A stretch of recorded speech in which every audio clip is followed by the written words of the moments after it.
are Brandon and Ashley Waters. We live in Peachtree Corners, and we've been married 9 years. And we are the parents to a 6-year-old daughter here on earth named Cameron and a little baby boy in heaven named Daniel.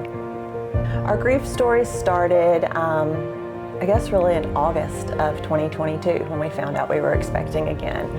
It was our second pregnancy, and it was a very unexpected pregnancy, but exciting at the same time. A little nervous because we have a 6-year-old at home, so having to start over, but we were excited that this is what we felt like God was putting in front of us.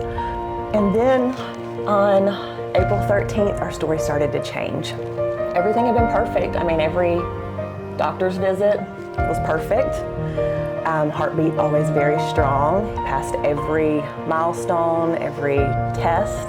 But that morning, on the way to the doctor's appointment, I said to Brandon, I was like, I need to say this out loud. It's probably nothing big, but I have not felt him this morning. Once the doctor came in and proceeded to want to check and see if I was progressing, I said, let's find his heartbeat first, because I haven't felt him, and this is unlike him. Unfortunately for us, there was no heartbeat that day, and our lives changed forever. From there, we left the hospital, and we're just lost. So we headed to the hospital that night and got induced on April 13th, and then Daniel was born on April 14th at 12:02 p.m. He was absolutely perfect. 7 pounds, 3.7 ounces, and 19 3/4 inches long. He was a big old baby. From there, we left the hospital and went home and talked to our daughter and sat her on the swing. Said that God chose our baby boy to be an angel, a guardian angel for our daughter. Northside sends you home with a box in the bag, and inside of there is a bunch of different books and resources, and one of those was Hugs for Harrison's pamphlet. And so that is kind of how we came into this journey. Well, I say kind of, it is how we came into this journey. I honestly thought you were gonna call me and tell me I was way too soon. Like, this is way too early. You need to like process more.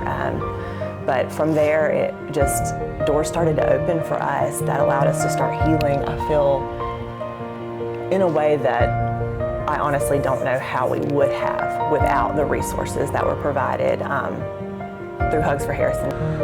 The resources you provided with the grief counselor and us speaking with Jessica were phenomenal. Really helped us through some difficult times. Never been one to be vulnerable and open up about my feelings, but it was definitely needed, and it helped me significantly. Hugs for Harrison gave me the tools early on to learn how to cope in a healthy way.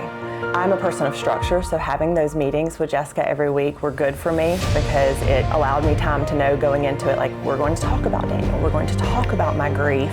And she would pose questions that I didn't think of to kind of get me thinking past just what was going on in that moment to what it might resonate or trigger deeper, to kind of help me, I guess, heal, not faster, but in a more forward way. It's very important for us to continue to keep Daniel's memory alive. It's really, for me, like carrying the torch, right? You guys were so gracious with us. We want other families that will be experiencing this kind of loss to, have that resource and, option to, even if it's just talking to someone, to be there for them. I feel empowered to help others because of the way Sam and Hugs for Harrison helped us early on. I just know how crucial that was in where I am today and where I'll be.